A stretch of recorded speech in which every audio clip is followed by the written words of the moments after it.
Congress public platform पर मुसलमानों का साथ देने की बात करती है, मुसलमानों पर हो रहे अत्याचार के खिलाफ आवाज उठाने का दावा करती है, लेकिन पसे पर्दा कांग्रेस मुसलमानों के खिलाफ इस तरह की साजिश रचती है, मुसलमानों के खिलाफ ऐसे काम करती है कि जानकर आप हैरान हो जाएंगे। आपको अंदाजा नहीं लग पाएगा कि बीजेपी बड़ी दुश्मन है मुसलमानों की या फिर कांग्रेस दुश्मन है। किस पर भरोसा किया जाए, किस पर एतमाद किया जाए। और जब असदुद्दीन ओवैसी, मौलाना बदरुद्दीन अजमल और इस तरह के कुछ लोग कांग्रेस के खिलाफ बोलते हैं, कांग्रेस के घिनौने किरदार का तस्करा करते हैं, तो आप सब लोग चीख पड़ते हैं कि ये बीजेपी के एजेंट है, आरएसएस के एजेंट है। लेकिन कांग्रेस खुद पसे पर्दा बैकडोर से मुसलमानों के खिलाफ ऐसी घटिया साजिश करने लगती है जिसका अंदाजा लगाना मुश्किल हो जाता है। और वो कहते हैं ना कि घर को आग लग गई घर के चिराग से, या फिर जिस पर आप भरोसा करते हैं, जिसको आप अपना वोट देते हैं, जिसको हुकूमत देते हैं, जिसको इक़्तिदार सौंपते हैं, वही आपकी ताकत को खत्म करने के लिए पूरे हरबे अपना लेते हैं। ताजा मामला आसाम का है, जहां all India United democratic front के कौमी सदर मौलाना बदरुद्दीन अजमल के खिलाफ कांग्रेस ने जो घटिया साजिश रची है, उन पर जो इल्जाम लगाया है और उनके खिलाफ जो केस कर दिया है, वो बेहद शर्मनाक है। आगे पूरी तफसील हम आपको बताएंगे, लेकिन उससे पहले अब तमाम सब्सक्राइबर्स का बेहद शुक्रिया कि आप सबने हमें सब्सक्राइब करके 1 मिलियन तक पहुंचाया है। उसके अलावा दूसरी खुशखबरी इस वीडियो में यह है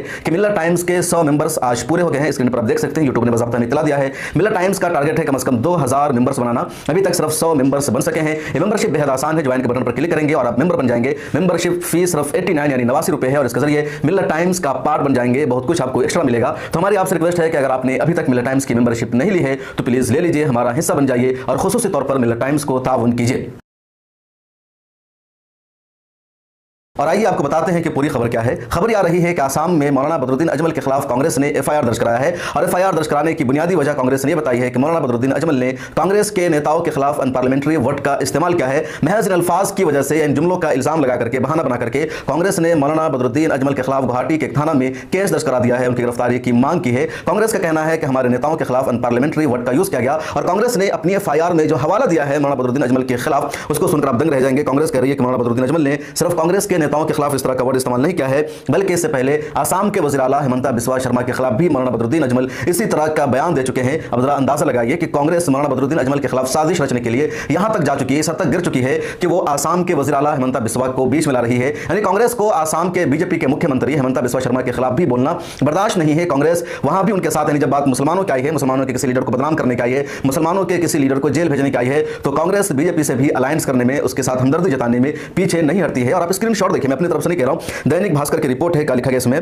कांग्रेस नेता ने उल्लेख किया कि अजमल ने पहले भी महिला समुदाय और मुख्यमंत्री हेमंत बिस्वा शर्मा के खिलाफ अपमानजनक बयान दिए थे। विशेष रूप से अजमल ने पिछले साल यह कहकर विवाद खड़ा कर दिया था कि मुस्लिम पुरुष, ये जो आगे बयान किया गया है। अब ये देखिए कि मौलाना अजमल ने, अगर हेमंत बिस्वा शर्मा आसाम के मुख्यमंत्री है, कुछ गलत करेंगे, वो मदरसों पर बुलडोजर चलाते हैं, वो मदरसों को बंद कर रहे हैं, दिन रात मुसलमानों को बदनाम करते हैं, इस्लामोफोबिया फैलाते हैं, अब उसके खिलाफ मौलाना अजमल ने बयान दिया तो वो बयान भी कांग्रेस को बर्दाश्त नहीं हो सका और उसको बुनियाद बना करके कांग्रेस के आसाम के सदर विपिन बोरा और वहां के मीडिया इंचार्ज है मनोजीत महंता, इन सब ने मौलाना के खिलाफ केस दर्ज कर दिया है। अच्छा, हमने ये जानने की कोशिश की मौलाना ये सब बोला क्या था, तो ये बात सामने आई कि पिछले दिनों कांग्रेस ने गुवाहाटी में 10 पार्टियों की मीटिंग बुलाई थी और उन 10 पार्टियों की मीटिंग में कांग्रेस ने मौलाना बदरुद्दीन अजमल की party all India United democratic front को नहीं बुलाया था। उन 10 पार्टियों की मीटिंग में कांग्रेस ने कहा कि हमें बीजेपी को आसाम से, पूरे देश से उखाड़ फेंकना है, बीजेपी को हराना है, बीजेपी का सफाया करना है। उन 10 पार्टियों की मीटिंग में बात हुई। उसके बाद ये कहा गया कि मौलाना बदरुद्दीन अजमल से किसी मीडिया वाले ने पूछा कि आपको नहीं बुलाया गया, अपोजिशन की मीटिंग हुई थी गुवाहाटी में, तो मौलाना ने यह कहा कि ये हिजरों का दल बनाया गया है, हिजरो लोग इकट्ठा हुए थे, इतना मौलाना की तरफ मंसूब किया गया और उसी को अनपार्लियामेंट्री वर्ड कहकर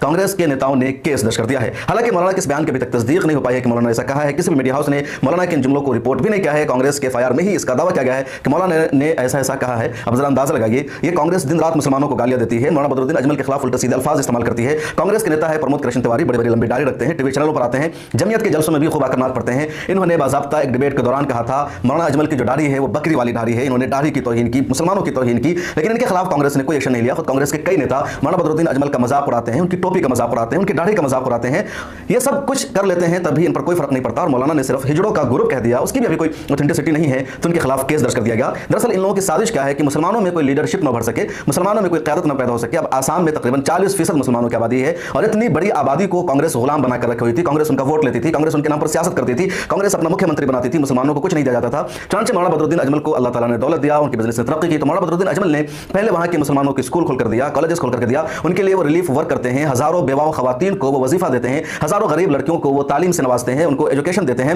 मौलाना बदरुद्दीन अजमल के पूरे आसाम में 26 से ज्यादा कॉलेजेस हैं, 40 से ज्यादा उनके स्कूल्स हैं। मौलाना बदरुद्दीन अजमल ने हाल ही में अजमल सुपर 40 कायम किया है, जहां हजारों बच्चे नीट और जेईई की तैयारी करते हैं। अब वहां यूपीएससी की तैयारी कराई जा रही है। तो मुसलमानों को और दूसरी कम्युनिटीज के बच्चों को उन्होंने एजुकेशन दिया, उनको तालीम से आरास्ता किया, और जो लोग पॉवर्टी लाइन से नीचे जिंदगी गुजार रहे थे, जिनको एजुकेशन नहीं मिल पाती थी, उन सब की जिंदगी आसान बनाई। और इसी के साथ मौलाना बदरुद्दीन अजमल ने साल 2006 में सियासत में कदम रखा, अपनी पार्टी बनाई और मुसलमानों को कहा कि अगर तुम तरक्की करना चाहते हो, तुम अपना डेवलपमेंट चाहते हो, तुम जिंदगी के तमाम शोबे में आगे बढ़ना चाहते हो, तो सियासत में भी तुम्हें अपने लीडरों पर भरोसा करना पड़ेगा, कांग्रेस की गुलामी छोड़नी पड़ेगी। और ये सब कुछ करते हुए मौलाना ने all India United democratic front बनाया। भले कभी उनकी पार्टी सरकार नहीं बना सकी, लेकिन कई मरतबा पोजीशन में रही है, कई मरतबा उन्होंने बीजेपी को अच्छा खासा टक्कर दिया है। उनके 24 से ज्यादा कई मरतबा एमएलए हो गए, कई मरतबा 3 एमपी लोकसभा में रहे हैं। इस वक्त उनकी पार्टी से एक एमपी है और तकरीबन 16-17 से ज्यादा एमएलएज हैं। आसाम की असेंबली में कांग्रेस ने पिछले साल उनके साथ अलायंस भी किया था, लेकिन कांग्रेस अपने रियासत से एक भी सीट नहीं ला सकी, तमाम वोट सिर्फ मुसलमानों को मिला। सरकार बनाने से कांग्रेस महरूम रह गई। तो पूरा इल्जाम बदरुद्दीन अजमल साहब पर लगा दिया गया और एक मरतबा फिर कांग्रेस वही कर रही है। कांग्रेस चाहती है कि 40% मुसलमानों का वोट एक रिजर्व सूबा है हमारे के लिए। यहाँ कहां से बदरुद्दीन अजमल आ गए, उनकी पार्टी आ गई, तो क्यों ना इनको अपनी कौम की नजरों में बदनाम किया जाए, चुनाव जिसके लिए कभी कांग्रेस मौलाना को बीजेपी का एजेंट कहती है, कभी आरएसएस का एजेंट कह देती है।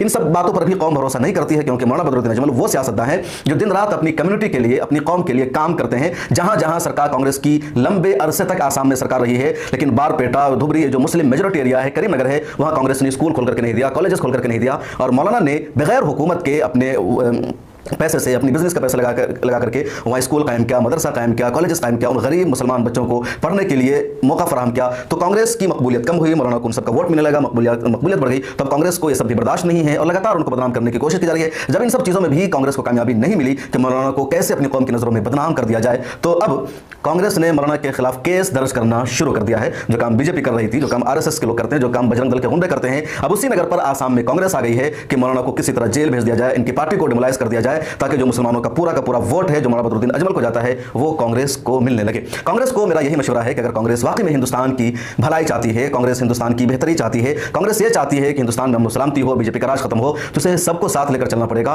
और मुसलमानों की लीडरशिप को खत्म करने का प्लान कांग्रेस को अपने एजेंडे से निकाल देना होगा। मुसलमानों की लीडरशिप अब इस वक्त देश की जरूरत बन गई है और मुसलमान अपनी लीडरशिप से पीछे हटने वाले नहीं है। मुसलमान अब बेदार हो गए हैं, मुसलमान अब शराकत चाहते हैं, सिर्फ वो गुलाम बनकर, वोट बैंक बनकर नहीं रहना चाहते हैं। मुसलमान ये चाहते हैं कि अगर 4 विधानसभा मुसलमानों की सीट है तो 4 विधानसभा पर मुसलमानों के ऐसे एमएलए जीते जो सरकार बनाने की ताकत रखते हो और जरूरत पड़े तो सरकार गिराने के भी ऐसे लीडर असेंबली में ना जाए कि जिनको पार्टी बोलने का ऑर्डर करे तो बोल सके, जिनको पार्टी कहे कि आपको नहीं बोलना है तो बोलने से महरूम हो जाए, चाह करके भी मुसलमानों का दर्द रखने के बावजूद भी लब कुशाई की जरूरत ना कर सके। ऐसे लीडरों की जरूरत नहीं है। इसलिए मुसलमान अब शराकत चाहते हैं, इख्तिदार में हिस्सेदारी नहीं चाहते हैं। इस वीडियो में इतना ही। आपका क्या ख्याल है कमेंट सेक्शन में जरूर लिखेगा।